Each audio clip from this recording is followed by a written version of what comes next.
Dauphine Télévision pour vous informer, messieurs et dames, bienvenue à tous.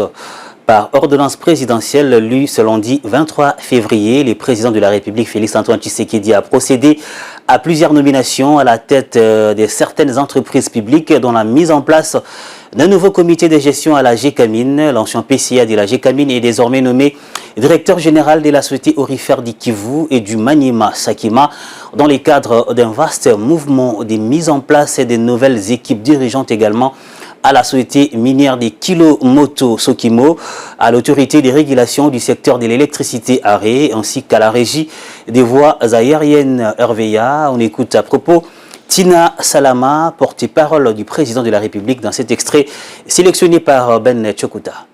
Sont nommés membres du conseil d'administration de la société aurifère du Kivu et du Maniema, en sigle Sakima SA, les personnes ci-après. Messieurs Makolo Kamwena Kanana, Messieurs Guy Robert Lukama Nkunzi Pango, Messieurs Kulungu Doug, Messieurs Lokana Bahati Fidèle, Messieurs Bokondu Mukuli Georges, Messieurs Chibonge Efinda David, Messieurs Mbaou Soukissa Daniel sont nommés membres du conseil d'administration de la Générale des Carrières et des Mines, en sigle GECAMINESA, les personnes ci-après. Messieurs Deogracias Ngele Massoudi, Messieurs Baraka Kabimba, Messieurs Jacques Massangou A. Mwanza, Messieurs Ludovic Monga Banza, Madame Nelly Kiwewa Malunda, Madame Tekla Ponzi Muyumba, Messieurs Laurence Kyungu Kibwe, Messieurs Léon Mouné Kabena, Messieurs Désiré Mbaye Moukoj sont nommés membres du conseil d'administration de l'autorité de régulation du secteur de l'électricité, en abrégé RE, les personnes dont les prénoms, noms et post-noms suivent. Messieurs Béa Kamba Jean-Marie, Madame Soraya Aziz Suleiman, Madame Sandrine Moubenga Galula, Messieurs Jonas Mokonopanzu, Messieurs Wilfried Bahati Namuto. 6,7 millions de dollars américains, c'est les coûts du projet hors équipement du centre hospitalier universitaire. La première ministre Judith Suminwa Tuluka, qui séjourne au Congo central, a lancé officiellement les travaux de construction de ces complexes d'une capacité de 3000 lits destinés à renforcer à la fois l'offre des soins et la formation médicale dans la province. Grâce Mayo pour les commentaires. Arrivée dimanche 22 février à Mbanza-Ngungu, la chef du gouvernement a été chaleureusement accueillie.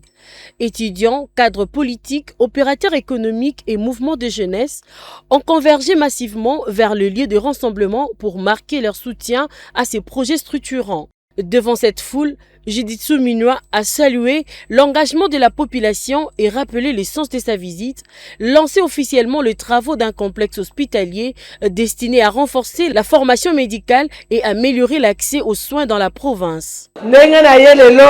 Eza promesse on appelle ça Kaler na lekaka na université à Congo. Na ya poser première pierre, il y a clinique universitaire, il y a université. Wana nyo surtout une photo, paie sa félicitation na conseil d'administration à université, na recteur parce que bazo sala musala po bala na biso. La population, elle aussi, s'est exprimée, salua une initiative porteuse d'espoir pour l'avenir sanitaire et académique du Congo central. Nous sommes heureux et fiers de voir à la tête du gouvernement une femme originaire du Congo central. Tout ce qu'elle entreprend aujourd'hui pour l'Université Congo, c'est pour l'avenir et le bien-être de nos enfants. Que Dieu protège Maman Suminwa et l'accompagne dans sa mission.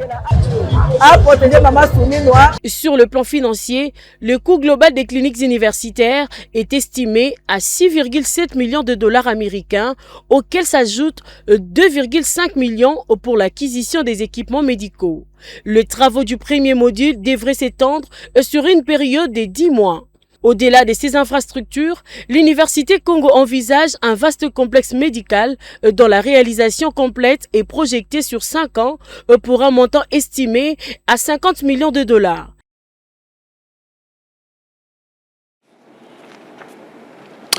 Toujours dans les gouvernements, il faut savoir qu'à Kamina, les processus de modernisation de l'administration publique franchit un nouveau cap en remettant officiellement les annuaires actualisés des agents de l'État aux autorités provinciales du Olomami. Les vice-premiers ministres en charge de la fonction publique, Jean-Pierre Liaou, renforcent les outils des gouvernances locales au service d'une gestion plus transparente, efficace et responsable des effectifs publics. Commentaire. La tournée d'itinérance administrative du vice-premier ministre de la fonction publique, Jean-Pierre Liaou, a débuté à Kamina, marquant une nouvelle étape dans la volonté du gouvernement de rapprocher l'action publique des réalités provinciales. Plus qu'une simple visite officielle, cette mission apparaît comme un test grandeur nature des réformes engagées dans l'administration publique congolaise.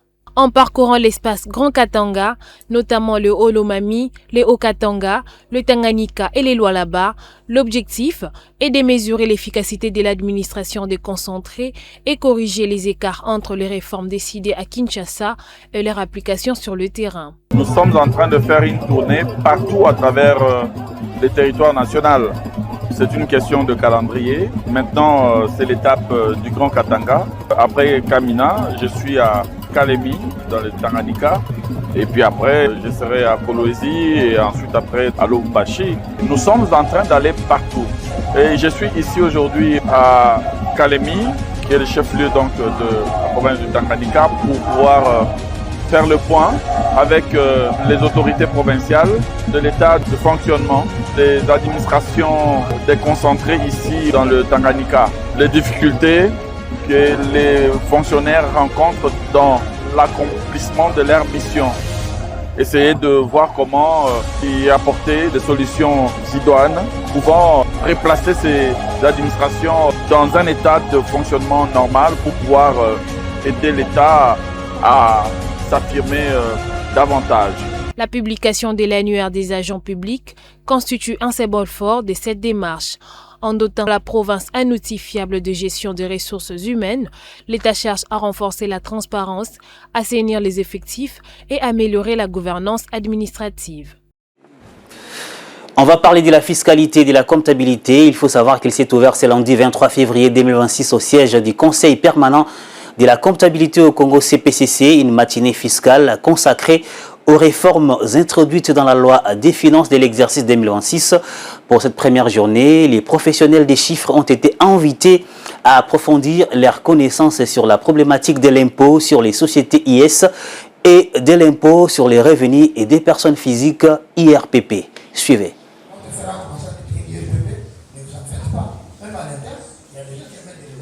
Placé sous la conduite du professeur William Bouyamba, secrétaire général du CPCC, cette matinée fiscale s'inscrit dans la mission d'accompagnement technique du Conseil auprès des acteurs du secteur. Pour cette première journée, l'accent a été mis sur la problématique de l'impôt sur les sociétés IS et de l'impôt sur les revenus des personnes physiques IRPP. Experts comptables, fiscalistes et praticiens ont ainsi été invités à approfondir leurs connaissances dans un contexte marqué par l'évolution du cadre légal et la nécessité d'une meilleure maîtrise des obligations fiscales. L'objectif a été atteint de pouvoir aider les confrères experts comptables dans l'accomplissement de leurs tâches quant à la réforme de la fiscalité en République démocratique du Congo avec l'introduction de l'impôt sur les sociétés et de l'impôt sur les revenus des personnes physiques, donc l'IS et l'IRPP. Et nous avons discuté non seulement sur des questions théoriques, conceptuelles, et nous avons donné aussi des cas pratiques, et nous en avons discuté, et ceci a permis à tout le monde, que ce soit les agents économiques, les contribuables et les experts comptables qui les accompagnent. Il faut toujours rappeler aux uns aux autres comment arriver au civisme fiscal. C'est ça l'objectif.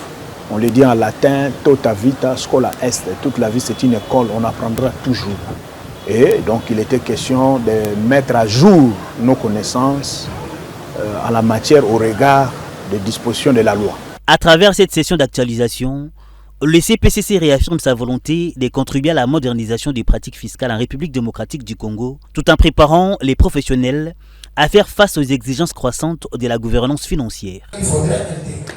Chose promise, chose faite, les fonds de promotion de l'industrie FPI a débloqué les fonds nécessaires pour financer les artisans de la menuiserie victimes d'incendie qui s'étaient déclarés au mois d'octobre dernier, réduisant en cendres leurs ateliers à Delvaux. À l'aide de cet appui financier, les bénéficiaires peuvent reconstruire les business, renouveler les équipements et reconstituer leurs stocks. De plus amples détails dans cet élément. Au-delà de la construction des ateliers, cet appui financier revêt une forte dimension symbolique. Il permet de relancer progressivement la production, de livrer les nouvelles commandes et de réintégrer les apprentis contraints à l'inactivité depuis plusieurs mois. La dimension sociale voulait que les menuisiers soient considérés. Aujourd'hui, nous avons, au regard de leur activité, nous avons souhaité, le directeur général du FPI, Hervé Claude Toumba, à tout conquet, a décidé que les conditions les plus privilégiées possibles soient appliquées aux menuisiers. On ne parle pas seulement des menuisiers des Delvaux. Cette offre s'étend à tous les menuisiers du Congo, les plus sérieux. Ils ont aujourd'hui un véhicule. Ils savent aujourd'hui que leur État est à leur disposition pour financer leurs projets. Si je lance un appel fort à tous les menuisiers qui sont dans des grandes villes de ce pays, à Lubumbashi, à Kolwezi, à Kisangani, d'aller vers le bureau de FOGEC ou du FPI pour déposer leur dossier et s'attendre à leur financement. Les plus sérieux, dans un avenir encore plus proche. Rappelons que c'était au mois d'octobre dernier qu'un incendie s'était déclaré, réduisant en cendres les ateliers d'ébénisterie au quartier Delvaux à Kinshasa. Le président de la République, Félix Tshisekedi Tshilombo, s'y était rendu pour constater l'ampleur des dégâts. Et 4 mois après, l'heure est à la reconstruction de cet espace qui donne des emplois à plusieurs jeunes.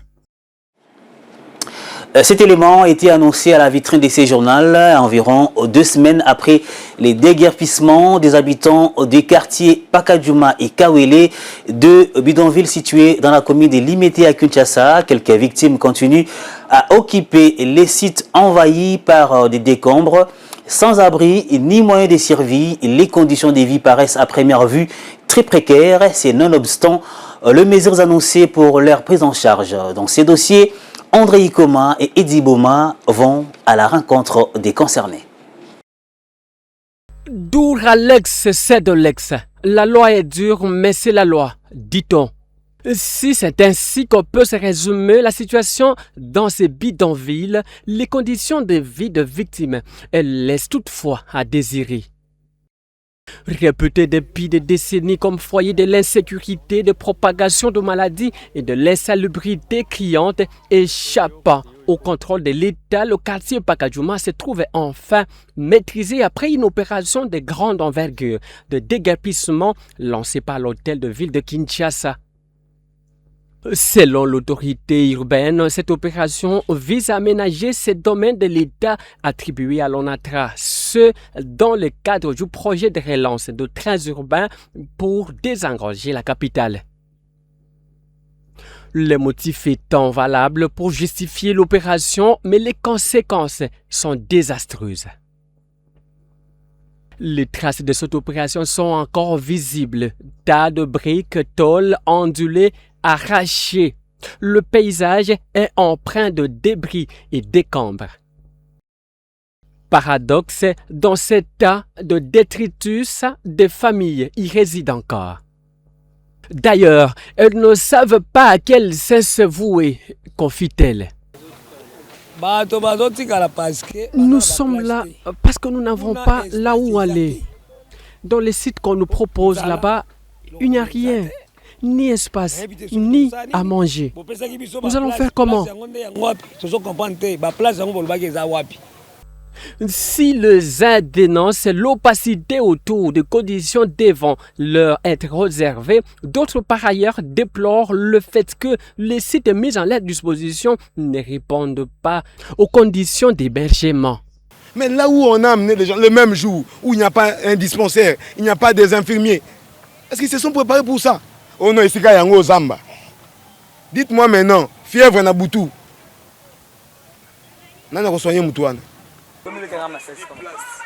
Pour l'heure, ce déguerpissement pèse également sur l'éducation des enfants, obligés d'interrompre leur parcours scolaire, déplorent ces parents qui appellent à l'intervention personnelle du chef de l'État. Nous allons faire comment en ce moment? Les écoles des enfants sont déjà arrêtées. Tout est arrêté. Maintenant même l'éducation des enfants pose problème. Qui sait si un des enfants... Cette opération s'est élargie également à Kawele, un autre bidonville avec de réalités socio-économiques similaires à Pakajouma. Ici, les douleurs sont encore fraîches. Kiosques, cases, écoles, zones de santé détruites. Hangars, huttes, cases qui émergent tant bien que mal sur les sites ne devraient plus orner cet espace du ressort de l'ONATRA. C'est dans ces conditions que ces Congolais qui s'y retrouvent sont constamment inquiétés par les forces de l'ordre qui, eux, ne font que leur travail.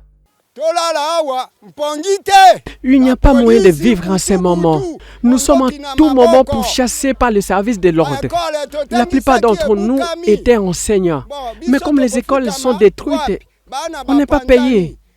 Nous allons vivre comment?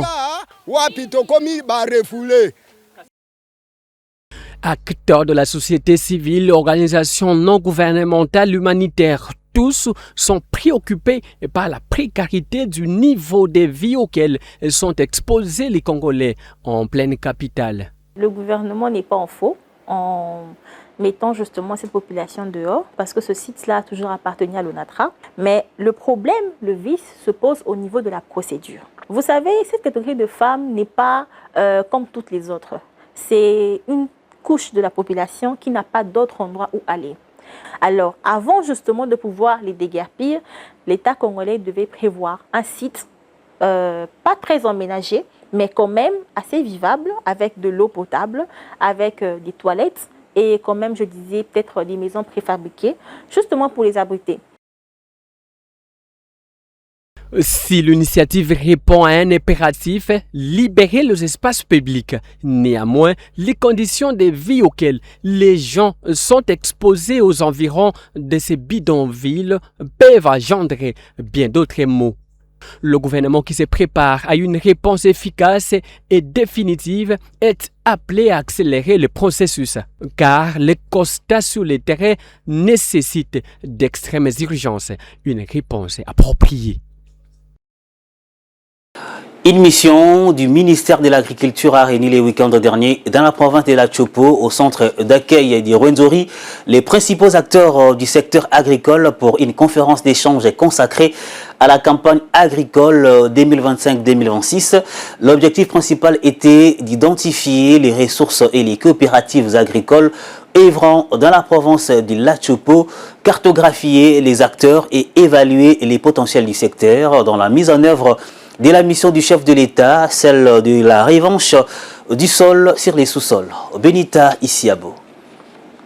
Prenons la parole au nom du ministère, la conseillère en charge des agrégats agricoles au cabinet du ministre de l'Agriculture, Gisèle Bombele, a passé en revue les avancées apportées sous l'impulsion du ministre Muhindo Nzangi. Pour traduire cette ambition en actes, le ministre d'État Muhindo Nzangi a engagé une série de réformes, parmi lesquelles figure l'élaboration d'une loi phytosanitaire et d'une loi sémencière. Pour relayer la vision du chef de l'État, son Excellence Monsieur le Ministre, est parti de la révolution agricole agressive. On ne peut pas parler de la révolution agricole agressive, si on ne parle pas du climat des affaires, si on ne parle pas de la réforme agricole, raison pour laquelle, pendant son mandat, depuis qu'il est à la tête du ministère, il veut faire adopter deux nouvelles lois, la loi phytosanitaire ainsi que la loi sémencière. Ces deux lois ne faisaient pas partie du climat des affaires du ministère de l'Agriculture. Elle a également rappelé que la vision du président de la République positionne l'agriculture comme levier stratégique de souveraineté alimentaire, de développement durable et de création d'emplois. À noter que cette activité intervient après plusieurs descentes sur terrain effectuées par cette mission dans la Chopo. On va parler de la coopération ou dans une dynamique des renforcements des relations bilatérales et d'accélération des grands projets structurants.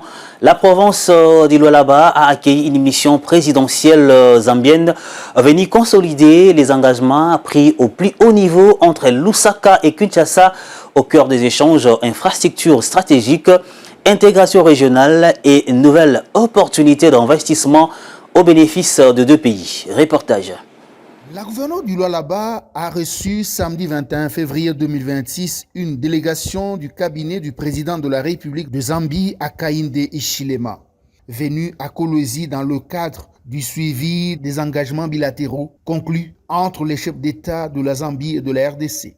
La délégation était conduite par Watson Lumba. Cette mission s'inscrit dans une démarche d'harmonisation des orientations et décisions prises au sommet des deux États avec pour objectif d'examiner les voies et moyens susceptibles d'assurer leur concrétisation effective. Les échanges ont porté sur la nécessité de coordonner les mécanismes techniques et institutionnels afin d'enclencher la réalisation progressive des projets concernés dès l'année 2026. Au centre de discussion figurait la route Kolwezi-Sakabinda-Solwezi, considérée comme un axe stratégique pour la fluidité des échanges transfrontaliers, ainsi que le corridor Lobito, infrastructure régionale appelée à renforcer l'intégration économique et les capacités logistiques entre les pays concernés. Les deux parties ont convenu de l'importance d'une collaboration étroite pour accélérer les étapes opérationnelles. La question des opportunités d'investissement a également été examinée, notamment dans la perspective de l'opérationnalisation prochaine du Center Mall au Lualaba. La délégation zambienne a évoqué la possibilité d'y exposer des produits vivriers en provenance de la Zambie afin de contribuer à l'approvisionnement du marché local et au renforcement des échanges commerciaux.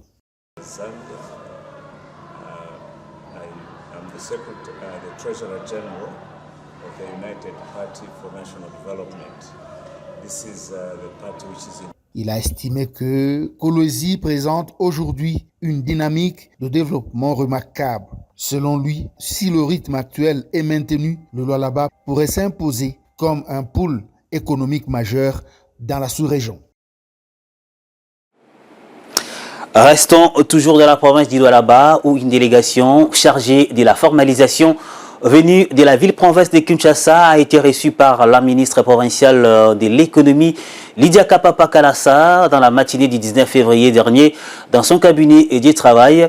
Conduite par les conseillers chargés de l'économie informelle et du petit commerce Napa Ousatou, la délégation est venue présenter ses civilités à la patronne de l'économie en province et annoncer des différentes activités, notamment celles liées à la vulgarisation du programme de couverture santé universelle prôné par les chefs de l'État Félix-Antoine Tshisekedi Tshilombo. Regardez. La ministre provinciale de l'économie, Lydia Kapapa Kalassa, a reçu en audience le vendredi 20 février 2026 dans son cabinet de travail une délégation chargée de la formalisation venue de Kinshasa. Celle-ci était conduite par Jocelyn Napa Ousatou, conseiller en charge de l'économie informelle et du petit commerce, venu présenter ses civilités à la patronne de l'économie en province. Lydia Kapapa Kalassa a suivi avec une oreille attentive le détail relatif à la mission effectuée en province. À l'issue d'un échange fructueux entre les deux parties, Jocelyne Napaoussatou a présenté les grandes lignes de son entretien avec la patronne de l'économie. Nous sommes venus ici dans la province du Lualaba et principalement dans la ville de Kolwezi où nous voulons lancer le programme. Nous venons de nous entretenir avec Madame la ministre de l'économie pour essayer d'expliquer un peu ce que nous faisons. La formalisation, c'est rendre conforme dans la conformité des personnes qui sont dans les acteurs de l'informel. Et en venant ici, c'est pour voir comment est-ce que nous pouvons lancer ce programme avec tous les incitateurs qui vont avec. À en croire le conseiller chargé de l'économie informelle et du petit commerce, la population évoluant dans le secteur informel constitue la première cible de ces programmes. Plusieurs mécanismes seront mis en place afin d'assurer la concrétisation effective de cette initiative sur le sol lualabé. Les bénéficiaires, c'est la population. C'est la population qui œuvre dans le secteur informel. La vendeuse qui vend du pain au coin de la rue sera dorénavant connue et pourra bénéficier de tous les avantages dont bénéficient ceux qui sont dans le formel. Donc elle aura droit à partir prendre un traitement à moindre frais, elle aura droit de bénéficier d'un crédit, elle aura droit de pouvoir bénéficier des formations sur le renforcement de capacités. Ce programme de formalisation vise à améliorer le bien-être de la population congolaise et faciliter l'accès aux soins de santé dans le cadre de la couverture santé universelle prônée par le président de la République, Félix-Antoine Tshisekedi Tshilombo. Fin de cette édition du journal. Merci à vous de l'avoir suivi. Restez sur Ecofin Télévision. Je vous retrouve demain à la même heure et surtout avec les mêmes plaisirs. D'ici là, portez-vous bien.